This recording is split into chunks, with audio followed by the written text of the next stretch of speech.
everyone, I'm Karen and welcome back to my channel. Today I want to talk about Strange the Dreamer by Laini Taylor. Okay, so we're going to start with a little bit of a story time because the first book I read by Laini Taylor was Daughter of Smoke and Bone, and it was recommended to me by a colleague at work back when I worked in the Lego store. I think it was about 3 years ago, and he was like, you should read this book, and I was like, angels? I'm not reading that book. And he was like, I recommended Brandon Sanderson to you. You have to listen to me. You have to read this book. So I did. And holy bejesus, am I glad I did, because Laini Taylor's writing is so poetic and beautiful, and she does star-crossed lovers so well. I literally read the 3 books in the Daughter of Smoke and Bone trilogy back to back on my Kindle, one after the other. I think it only took me like a week and a half to read all 3 of the books. Yeah, I was a little bit obsessed. So when I heard that she was going to write another book and publish it, and just excited doesn't even cover it, you guys. It just really doesn't. I've been waiting for this book quite a long time. So I finally got my mitts on it with the Fairy Loot box from last month. And I didn't have time to read it immediately. I was just like, oh my god, I need to read it. So basically, not last weekend because it was Easter, the weekend before Easter, I started on the Saturday afternoon and I finished it lunchtime on Monday at work, was suitably distraught at the end, and then drove to Bath to go to the Mr. B's Emporium event with Laini Taylor. It's really funny because I'm usually quite okay meeting authors, but there's only been 2 instances that I've been a complete like idiot and completely starstruck, and that was Brandon Sanderson and Laini Taylor. I'm sorry, Laini. It was not my proudest moment. It was wonderful. She's so lovely and honest, and it was so great to hear her speak about her writing and acknowledging how bloody difficult she had it sometimes. Just kind of was so inspiring and motivating and really lovely. So yeah, let's talk about this book. I don't want to talk too much about it, so I'll read this bit for you just because I love you and because I feel like you have to know a little bit going in. I'll talk more about all the reasons why soon. The dream chooses the dreamer, not the other way around. And Laszlo Strange, war orphan and junior librarian, yes, please, has always feared that his dream chose poorly. Since he was 5 years old, he's been obsessed with the mythic lost city of Weep, but it would take someone bolder than he to cross half the world in search of it. Then a stunning opportunity presents itself in the person of a hero called the Godslayer and a band of legendary warriors, and he has to seize his chance or lose his dream forever.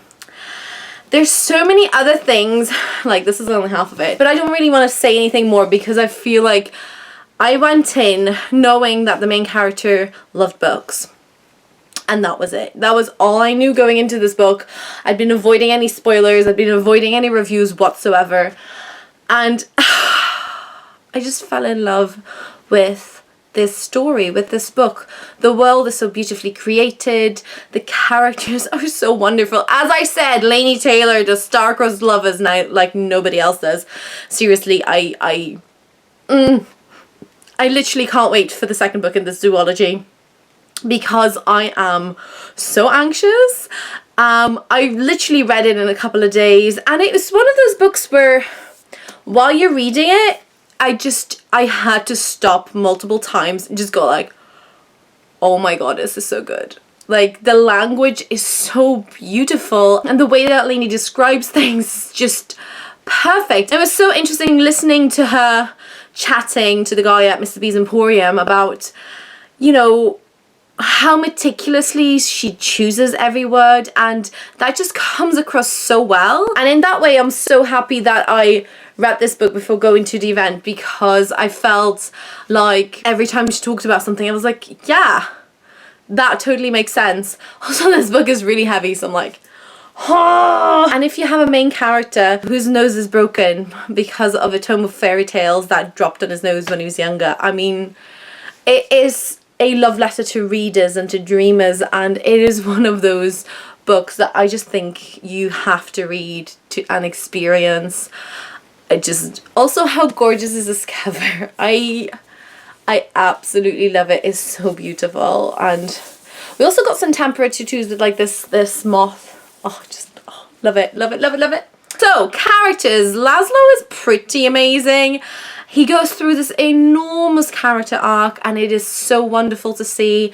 There's lots of kind of secondary characters who are absolutely just, they're so individual. And what I really like about Laine's writing is that every single character has his own story and he or she is the hero of their own story. I really just want to see more in book 2. I just can't wait, because I feel like we've seen a lot of glimpses and we've seen a lot of wonderful, beautiful things, but there's so much more to explore. And not just about what happened with Weep, but also just why certain things happened, why certain people did the things that they do, and there's just so much there. Also, one of the things that I found interesting, and I don't think this is going to be correct probably, but in a way I felt like the two worlds of her two series kind of would fit together.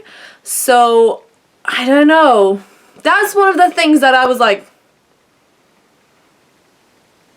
does this kind of fit together? Because that would be fascinating. So I really want to reread Daughter of Smoke and Bone trilogy now, just to like, I don't know, maybe this is one of the other worlds. So yeah, that's one of my theories. So all in all, this is a fantastic magical journey in such a strange and wonderful world, and I just think anybody who loves fantasy and beautiful language and reading and dreaming will love this book. I really cannot recommend it highly enough. I mean, it's, what is it, 500 something pages? It's like 510 pages or something, and I read it in like 2 days and a bit. I just yes, every single thing, yes. So there you have it. That's my very short, very incoherent review for Stranger Dreamer by Laini Taylor.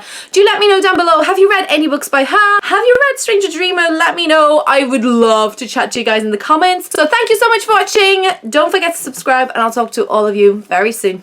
Bye.